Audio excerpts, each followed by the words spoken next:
विद्यार्थियों, चलिए आज हम लोग वर्णिका शुरू कर रहे हैं क्लास 10th का, जिसमें हम लोग दही वाली मगम्मा जो पहला चैप्टर से है आपका, है ना। ये पहला चैप्टर से आपका क्या है, दही वाली मगम्मा। इसका लेखक जो श्रीनिवास जी है, इनके लेखक पहले जीवनी जानेंगे, फिर इनके पूरी कहानियों को पढ़ेंगे। इस तरह से हम पांचों चैप्टर्स का डिटेल में पढ़ने जा रहे हैं। तो ये लेक्चर 1 है, जिसमें सिर्फ जीवनी को लेकर क्या है, फिर एक कहानी आएगी, पूरा लेक्चर उसका कंप्लीट मिलेगा। वो सुनने से आपका पूरा कंप्लीट हो जाएगा दही वाली मगम्मा। तो चलिए आज हम लोग शुरू कर देते हैं यहां से।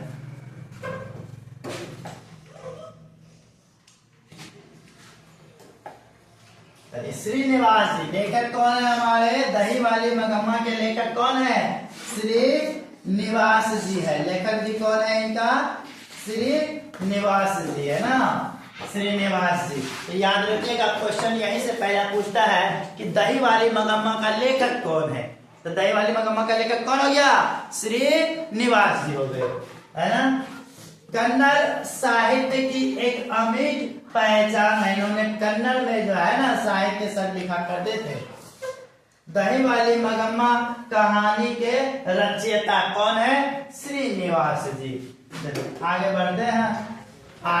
देखिए इनका पूरा नाम आपको पूछेगा, श्रीनिवास जी का पूरा नाम बतलाइए क्या होता है। तो पूरा नाम होता है मास्ती वेंकटेश अयंगार। याद रखिएगा, ऑब्जेक्टिव इससे पूछेगा कि श्रीनिवास जी का पूरा नाम क्या होता है, मास्ती वेंकटेश अयंगार, है ना।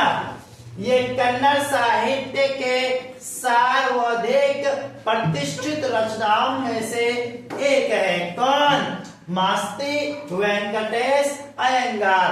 कन्नड़ साहित्य के सर्वाधिक प्रतिष्ठित रचनाकारों में से एक रचनाकार ये थे, मास्ती वेंकटेश अयंगार। चलिए ये है, आगे बढ़ते हैं, है ना। इनका जन्म और स्थान यहाँ से भी ऑब्जेक्टिव पूछ देता है एग्जाम में कि बताइए इनका जन्म कहाँ हुआ था। तो कब हुआ था, तो 6 जून 1891 ईस्वी को हुआ था।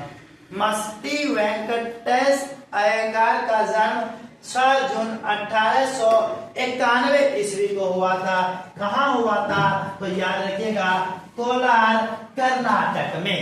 कोलार कर्नाटक जो राज्य है, कर्नाटक राज्य के कोलार नामक स्थान पर इनका जन्म हुआ था 6 जून 1891 ईस्वी को। आप देख सकते हैं ये कर्नाटक का नक्शा है, कर्नाटक में ये है आपका कोलार नामक स्थान, है ना।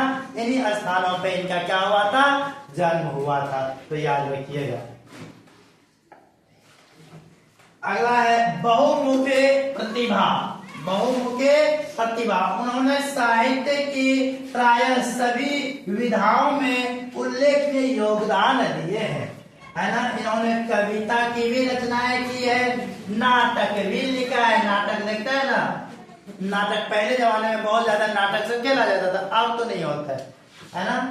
कविताएं, उसके बाद कुछ आलोचनाएं सब भी रचना की, और उसके बाद जीवन चरित्र भी इन्होंने लिखा। आगे देखते हैं, साहित्य अकादमी का पुरस्कार भी इनको मिला था, श्रीनिवास जी को। कहानी संकलन सन्ना कथेगुरु लिखने को लेकर के इनको साहित्य अकादमी का पुरस्कार से सम्मानित किया गया था। साहित्य अकादमी ने उनके इस कहानी संकलन को पुरस्कृत किया। कौन से कहानी संकलन को, तो याद रखिएगा, सन्ना कथेगुरु कहानी संकलन को देख करके बहुत ज्यादा चर्चित फेमस हो गए।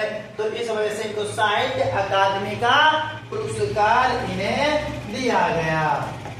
चलिए इनको आप नोट सकते हैं। ईस्वी याद रखिएगा, 1968 ईस्वी में, है ना। साहित्य अकादमी का पुरस्कार इनको किस ईस्वी में मिला था, 1968 ईस्वी में मिला था। आगे सर्वोच्च सम्मान इनको मिला, ज्ञानपीठ पुरस्कार भी प्राप्त हुआ था। सर्वोच्च सम्मान में सबसे अच्छा सम्मान इनका कौन था? ज्ञानपीठ पुरस्कार से भी इनको सम्मानित किए गए थे। सोचिए इतने महान कवि हुए। आगे बढ़ा, देखिए आगे पाठ्य संदर्भ। पाठ्य में कुछ संदर्भ इसको ध्यान में रखना है आपको। दही वाली मगम्मा पाठ में कन्नड़ यह कहानी है, पूछा जाता है दही वाली मगम्मा किस भाषा की कहानी है, तो यह कन्नड़ भाषा की है। कौन सी भाषा का है? कन्नड़ भाषा की, याद रहेगा, कन्नड़ भाषा की है, इसी से लिया गया है। इसका प्रकाशन नेशनल बुक ट्रस्ट इंडिया ने इसका क्या किया था? प्रकाशन किया था, कन्नड़ कहानियों का।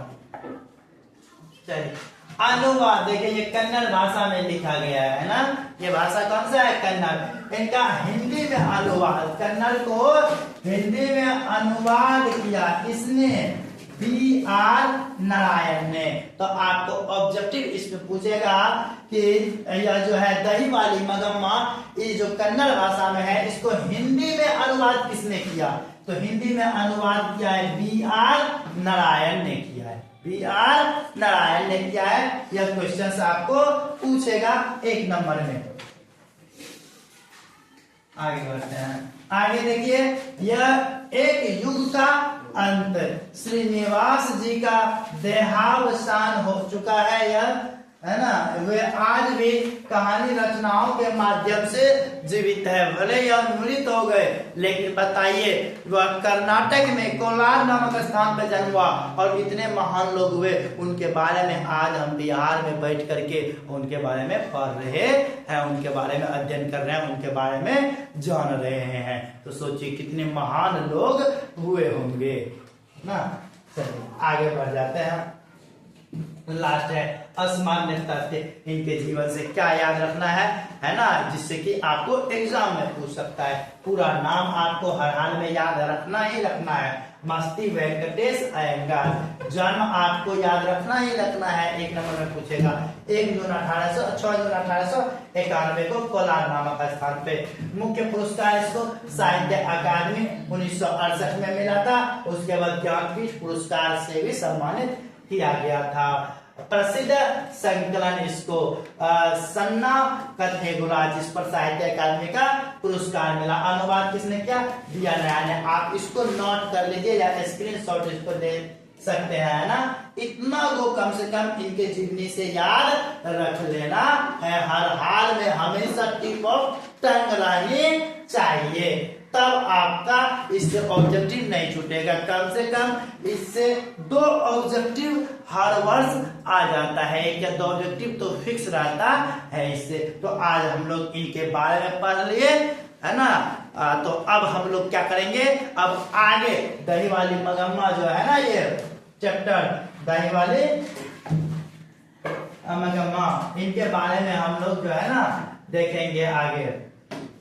दही वाली मगम्मा, इनकी पूरी कहानियों को हम लोग लाइन बाय लाइन एक्सप्लेन करेंगे, समझाएंगे। आप वीडियो में बने रहिएगा। इस वीडियो को समझ गए हैं तो आप लाइक, शेयर और सब्सक्राइब कर सकते हैं। तत्काल के लिए आपको यह वीडियो देखने के लिए बहुत बहुत धन्यवाद।